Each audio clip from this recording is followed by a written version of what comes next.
विद्यार्थी मित्रांनो, द्वितीय वर्ष कला पेपर क्रमांक 3 याच्या अंतर्गत आपण यापूर्वी मानवेतर प्राण्याची भाषा हा जो मुद्दा आहे तो पाहिलेला आहे। आता त्याच्यानंतर आपण जो मुद्दा पाहणार आहोत तो म्हणजे मानवेतर प्राण्याच्या ध्वनिविषयक मर्यादा हा घटक आपण पाहणार आहोत। भाषा या विषयाचा अभ्यास जो आहे तो अनेक भाषावैज्ञानिकांनी केलेला आहे। त्याच्यात ससूर आहे, ब्लूमफिल्ड आहे, चॉम्स्की आहे।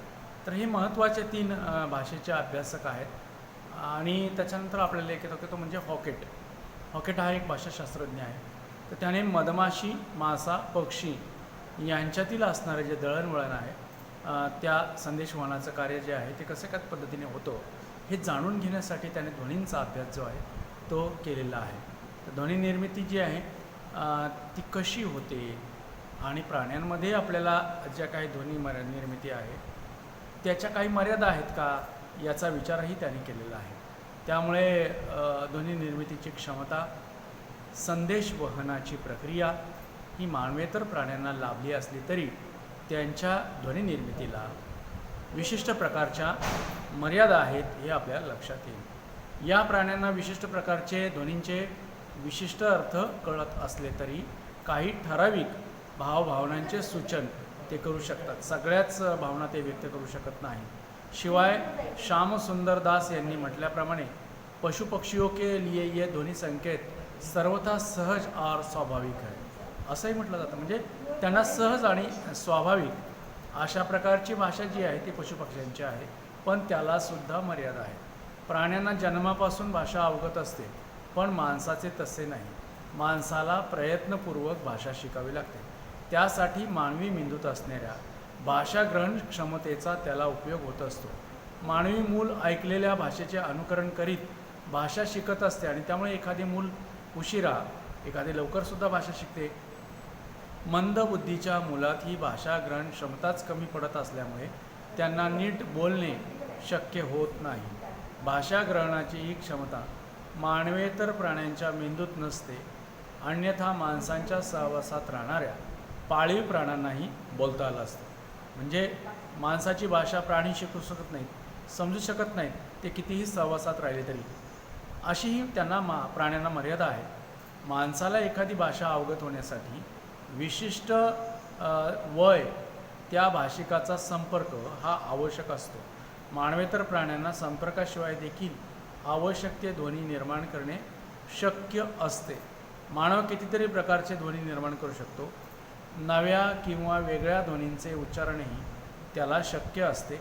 मानवेतर जीवाला मात्र मोजकेच ध्वनी उत्पन्न करता येतात। मानव आणि मानवेतर प्राण्यांच्या, सचेतन प्राण्यांच्या विशेषतः ध्वनी निर्मितीतील आणखी एक महत्त्वाचा फरक म्हणजे मानवेतर प्राण्यांचे मन स्थल-कालबद्ध असते। त्यामुळे नैसर्गिक किंवा मर्यादित स्वरूपाच्या भावनाच ध्वनीद्वारे व्यक्त करणे हे त्याला शक्य असते। मानवाप्रमाणे जाणीवपूर्वक ध्वनींना ते नवे संकेत देऊन त्यांना रुजवण्याचे सामर्थ्य जे आहे ते प्राण्यांमध्ये नसते। हे सगळ्यात महत्त्वाचं आहे। प्राण्यांच्या ध्वनी निर्मितीचे स्वरूप कसे असते तर ते एकसुरी असते। मानवाप्रमाणे त्यात व्यक्तिवैशिष्ट्य किंवा प्रासंगिक कालानुरूप परिस्थिती सापेक्षता नसते। केवळ शारीरिक गरज आणि विशिष्ट संदेशन देण्यापुरतेच त्यांचे ध्वनी निर्मितीचे सामर्थ्य असते। भय, वेदना, आनंद, वासनादर्शक ध्वनी हे सहजपणे ते निर्माण करू शकतात। त्यासाठी त्यांना जाणीवपूर्वक किंवा परिश्रम करण्याची कुठल्याही प्रकारची आवश्यकता नसते। प्राण्यांच्या ध्वनी घटकाचे वर्गीकरण करणे शक्य नसते। त्यामुळे त्यांच्यामध्ये आपल्याला काय होतं की काही मर्यादा ज्या आहेत त्या सानुक्रमाच्या सामर्थ्यावरतीच आपल्याला काय होतं की त्यांचं सामर्थ्य हे नसतं आणि त्यामुळे मानवी ध्वनींची रचना ही विशिष्ट क्रमाने केलेली असल्यामुळे त्यांचे वर्गीकरणही आपल्याला शक्य होते। मानवाने प्रयत्नपूर्वक निर्माण केलेल्या ध्वनींना सांकेतिक अर्थ दिलेला असतो।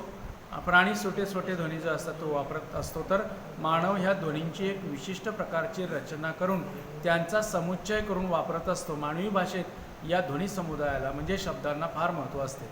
मात्र ध्वनी समुच्चयातील ध्वनी आणि त्यातून सूचित होणारा अर्थ या दोहोत कार्यकारण संबंध नसतो।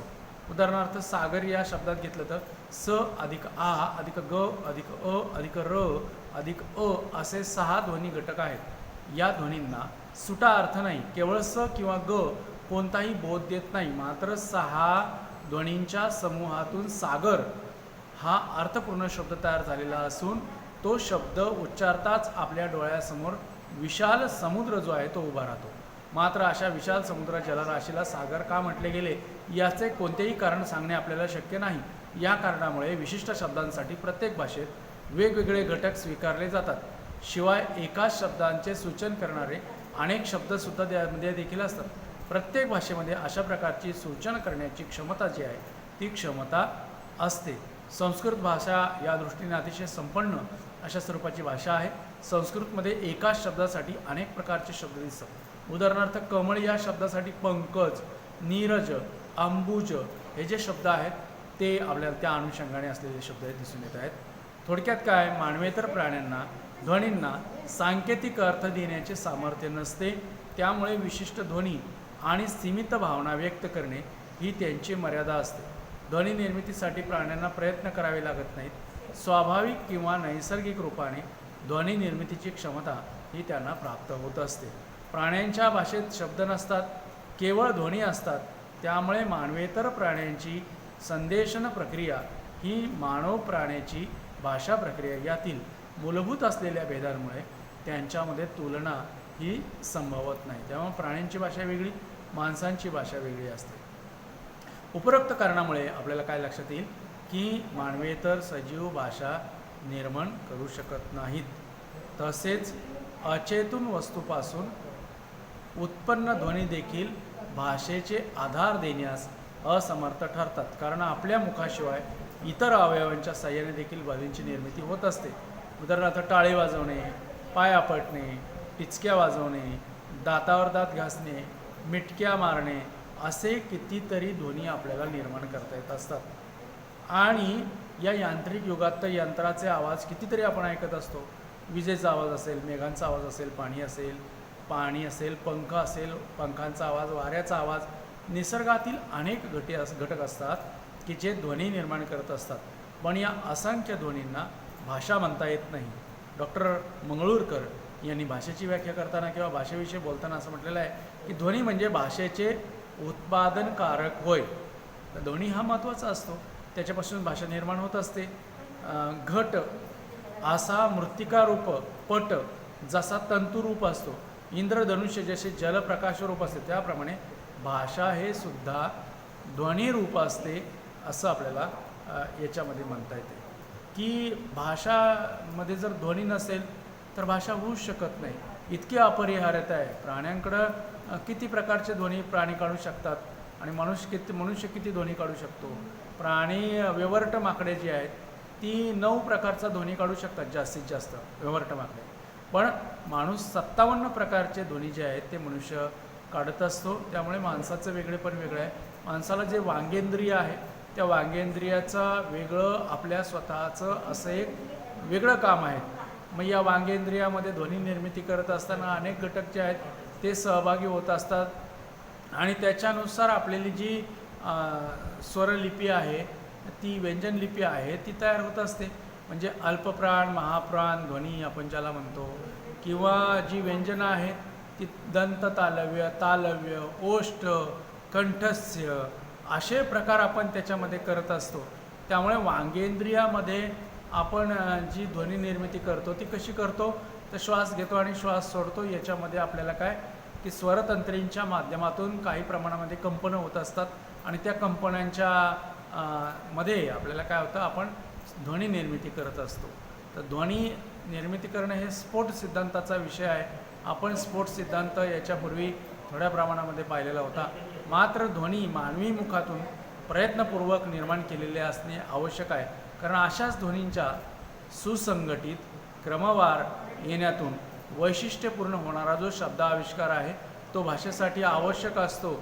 असं म्हणूनच तर डॉक्टर भोलानाथ तिवारी जे भाषेचे अभ्यासक आहेत ते असं म्हणतात की भाषा निश्चित प्रयत्न के फलस्वरूप मनुष्य के उच्चार अवयवों से निस्तृत ध्वनिसमी होती है.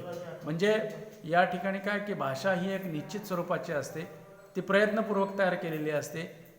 त्या प्रयत्नातून काहीतरी फळ जे आहे ते फळ मिळतं आपल्याला आणि माणसांचे जे उच्चाराचे अवयव आहेत त्याच्यामधून ध्वनी निर्माण होतात आणि त्या ध्वनींचा विशिष्ट प्रकारचा क्रम जो आहे तो क्रम लावला की भाषा निर्माण होते. त्यामुळे भाषा कशी निर्माण होते? मानवाची भाषा आणि प्राण्यांची भाषा याच्यामध्ये त्यामुळेच निश्चित स्वरूपाचा फरक आहे असं आपल्याला लक्षात येतं. हा फरक आपण समजून घेतला पाहिजे. तो ध्वनी निर्मितीच्या बाबतीमध्ये आहे. त्यामुळे माणसाबद्दल असं म्हटलं जातं की मनुष्य हा नराचा नारायण झालेला आहे. धन्यवाद.